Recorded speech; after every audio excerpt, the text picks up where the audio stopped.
Jake here. Thank you for taking a trip to the past with me.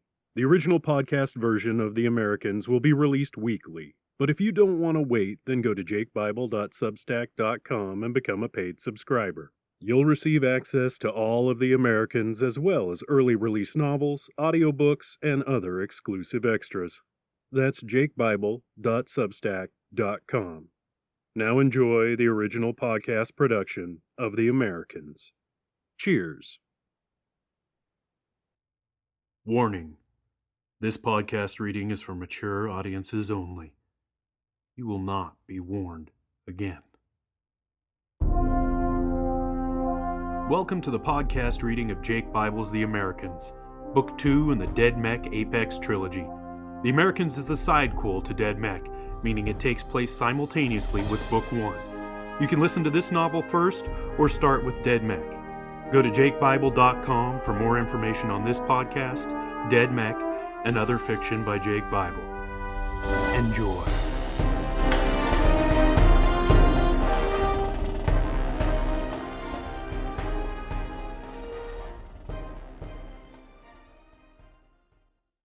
Hey y'all, welcome back to The Americans. I'm going to make this intro real short, just because, well, I'm having issues with my microphone. So I'm actually going to be sending it off to the manufacturer. They're going to send me a replacement, but I don't know how long that will take. So, needless to say, there will not be an episode next week, being Christmas and all. That's just going to be too much to do.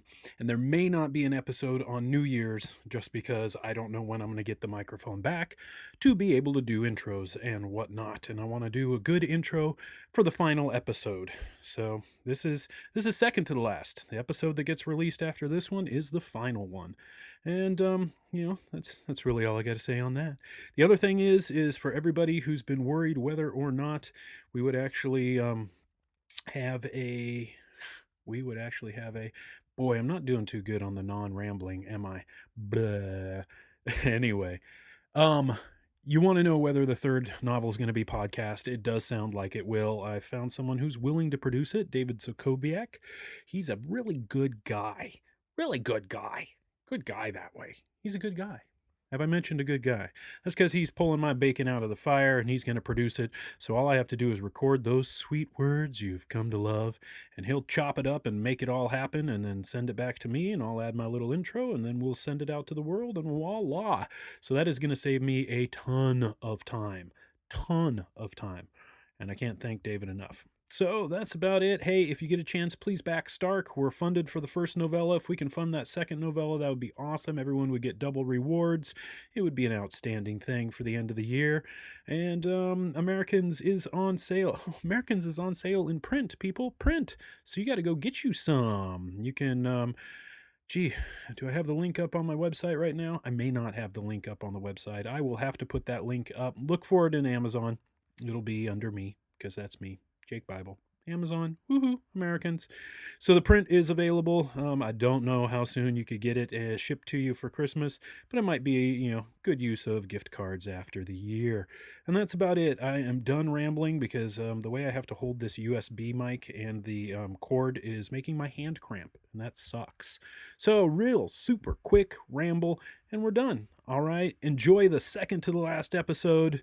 This will leave you with a few questions, and that last episode is going to be a doozy. Like I said, it may not happen till after the first of the year.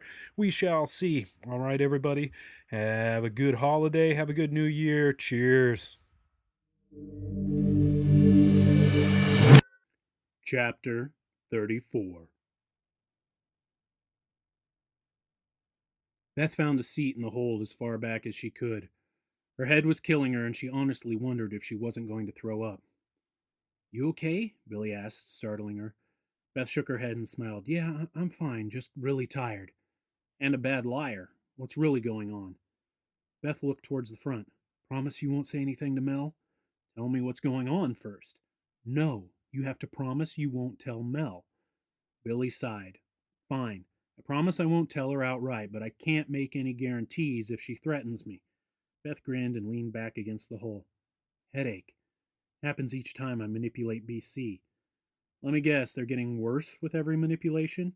Beth nodded. "This is a bad one. Kind of made me dizzy back there, like I was going to pass out." Well, I'm not going to even pretend I understand how you do what you do. I don't think anyone knows how I do what I do. True, but I'm willing to bet it strains your body and your mind past healthy levels. Probably like doing a ton of zip scabs without eating first. Spins you up and then sends you crashing. I'll take your word for it, Beth laughed. Billy frowned. That wasn't a judgment. Sorry, I'm just so tired. Billy patted her on the leg and stood up. Then rest. I'll keep everyone away from you if I can. Thanks, Billy, Beth yawned. I appreciate it. Well, you've saved my ass too many times in only a few days. I think running interference while you nap is the least I can do. So, how bad is she? Melissa asked as Billy came up front. She's fine, Billy lied. Bullshit! Don't make me rip your nipples off and shove them in your eyes, Melissa growled. Damn, Mel, why does everything have to be so violent with you? No decent male role models, I guess. Fuck you, Mel, Billy said and turned. Before he could go, Melissa grabbed his arm. I'm sorry, Billy. You don't deserve that after everything we've been through the past few days. Billy looked at Desmond. You heard that, right? She did say that. Leave me out of it, Desmond grunted. Don't be a dick, Billy, Melissa scolded. I said what I said and I meant it. Don't make me take it back. Fine. Thank you, Mel. And that means a lot. They were silent for a bit. So what's wrong with Beth? Melissa asked finally. I knew you were just buttering me up. Melissa didn't push, just waited patiently. Fine, Billy continued. Her head hurts, and it's getting worse every time she works with BC. That happens to some ghosts, though, right? Sometimes. Not usually. We need to keep an eye on her. She's not really like the rest of us. She's a freak? Beth asked from behind them both. Billy started to apologize, but Beth stopped him. Don't worry, Billy. I figured she'd get it out of you. She leaned against Melissa's seat. I guess it's like a migraine, but almost full body. That sucks, Melissa responded. You gonna be okay? For now, yes. Good, just rest. We'll let you know if we run into anything else. Beth nodded and made her way back again. Melissa and Billy shared a worried glance. The spiders crested the hill and stopped, surveying the wiggling mass of black flesh below them. They watched as hundreds of chunks moved towards each other, combining and reforming as they made contact. Soon, several large creatures stood between the spiders and their quarry. The spiders and the monsters waited, soundlessly. Then, without warning, they attacked.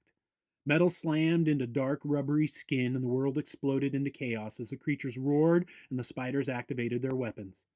Two spiders were ripped apart, their BC legs snapped off and tossed aside, while tentacles pried their exoskeletons open to reveal the unfortunate pink bodies inside. The things that had once been human were plucked from their protective shells and torn in half, each monster taking a piece for itself. The other spiders took advantage of the creatures' distracted eating and pressed their attack. Black flesh once again littered the ground, and the spiders only paused long enough to scan the area, then moved on, their artificially fueled need to hunt driving them forward. How close now? Melissa asked. 4 hours away, Desmond yawned. Any signs of trouble? Melissa yawned in return as she checked the scanners. Nothing I can see, but that doesn't mean much. The wildlife seems to have a natural ability to avoid detection until they start to move. Desmond gave a noncommittal grunt in response and kept his eyes trained forward, watching the shadows outside the HAV's halogens, looking for whatever would come at them next. Do you need someone to relieve you? Melissa asked, yawning yet again. I'm sure we have a tech back there that can drive this thing. I'll be okay. This isn't my first long haul, Desmond grinned, pulling an injector from his breast pocket. This will get me through the next 12 hours if I need it, but it's a bitch of a come down, so I'm trying to avoid it. Okay, but I'm getting a tech to watch the scanners, Melissa said. I can't keep my eyes open anymore. Good call. Get some rest. Billy stirred as Melissa settled next to him, Beth's head resting in his lap. How is she? Melissa whispered. She finally fell asleep an hour ago, Billy whispered back. She's been dreaming the whole time. How about you? Have you gotten any sleep? Off and on, Billy stifled a yawn. I'm too freaked out to really get deep. The HAV came to a sudden halt, jarring everyone inside. What the? I need some ghosts up here now, please, Desmond's voice said over the comm. We have trouble. Beth stirred and sat up. What now? Billy, Melissa, and Beth stared out the windshield at yet another group of new creatures. Those must be the Agori, Beth stated. And a lot of them, Billy added as they all watched what must have been 50 creatures or more stand in the path of the HAV. They just showed up, Desmond said. I looked down to check a reading, and when I looked up, they were there. No warning, nothing. Have they moved? Melissa asked. Not one bit. What are the other HAVs saying? Do they have any Agori around them? None that they can see. We have eyes sweeping the area. Can we get a closer look? Beth asked. Really? Closer look? Billy exclaimed. Through the hollow, dumbass, Melissa growled. Billy mumbled something, but everyone ignored him as the hollow came to life. Fuck me, the tech said. Those things are messed up.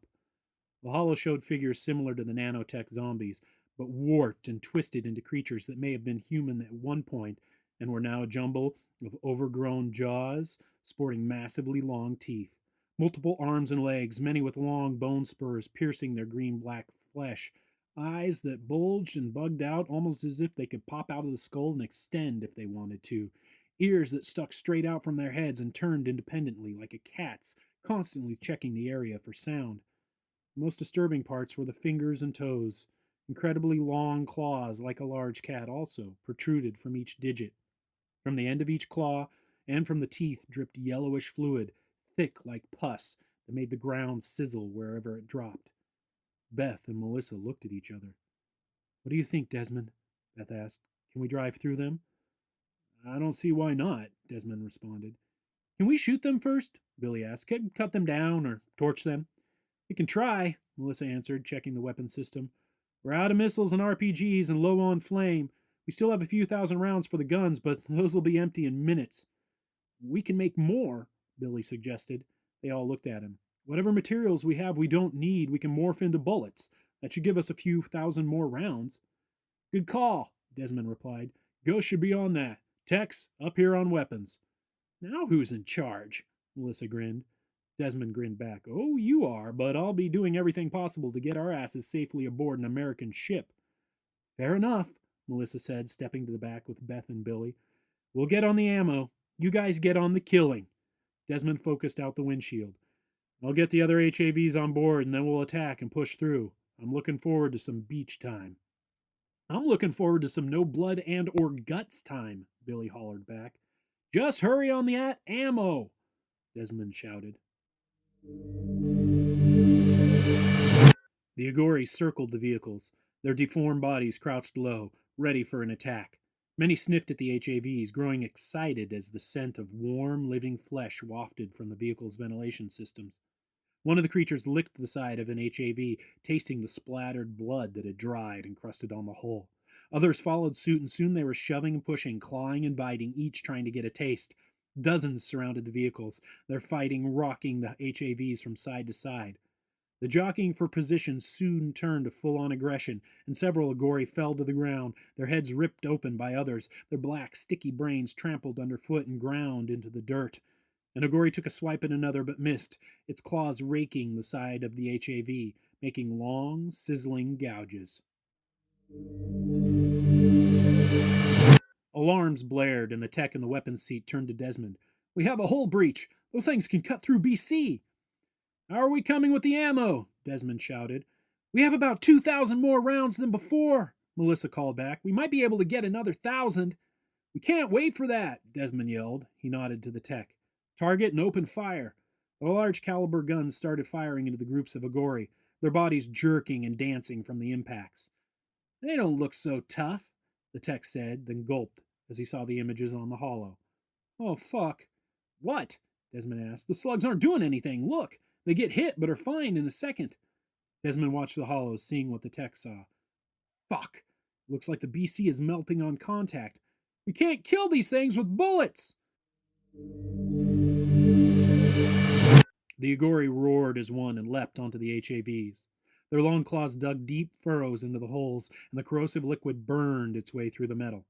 Bodies were sent flying as the techs in each HAV desperately tried to fight them off, but they wouldn't stop, the bullets dissolving almost instantly as they came in contact with the caustic fluids that flowed through the Agori's undead bodies.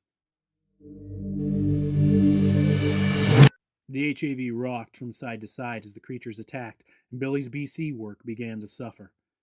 "Keep it together," Bess said, seeing the panic in Billy's eyes. "You're a ghost. You can handle this." "No, I can't," Billy replied. "There's reasons I became a junkie, and combat situations one of them." He looked down at his shaking hands. I can't do this." Melissa reached out and slapped him across the face, knocking his head back.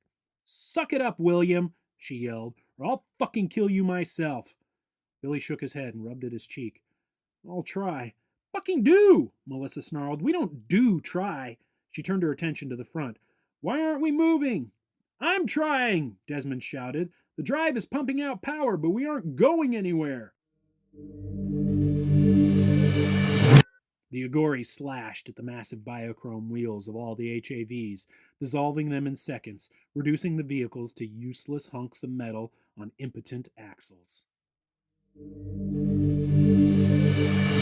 "We're dead in the water," Desmond muttered, trying to get the mag drive to override the axles and at least hover forward like most mag vehicles. But he met with no luck, the vehicle too heavy, and soon the drive redlined, nearly frying the whole system before Desmond shut it down. "What's going on?" Melissa said from behind Desmond. Why'd we power down?" The tech brought up external hollows, and Melissa stared for a moment, until Desmond pointed to where the wheels should have been. "This isn't the first time these things have come across HAVs," he said. "They knew exactly where to hit us." The clawing sounds from atop the HAV grew louder, and the tech screamed as acid dripped from above and onto his leg. "Oh, fuck!" the man screamed as he watched a centimeter hole grow in size until it became fist-sized and they could all see down to his bone. "Wash it off me! Help!" Melissa started to reach for the man, but Desmond yanked her back as more acid dripped from above. The tech screeched and pleaded until a large drop hit the top of his head, burned through his skull, and dissolved his brain. Desmond sprang from his seat and pushed Melissa to the back. "Can you make suits that fight that shit?" Melissa looked past Desmond at the liquefied tech. Yeah, I think we can." "Do it fast, or we're all going to be soup."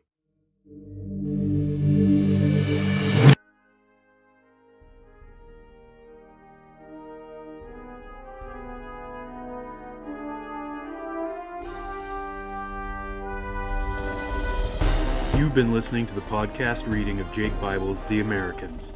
This novel and recording are protected under whatever latest, greatest Creative Commons license is out there currently. Share this all you want. Just don't even try to make a buck off it without the express permission of the author, me. I hope you enjoyed this episode. For more information, please go to jakebible.com. Thanks for listening. Cheers. Thank you for listening to this episode of the re-release of the original podcast production of The Americans. Don't want to wait each week for a new episode? Go to jakebible.substack.com and become a paid subscriber. Want more audiobooks? Go to jakebible.com for info and access to dozens of Jake Bible fiction audiobooks and ebooks. Cheers.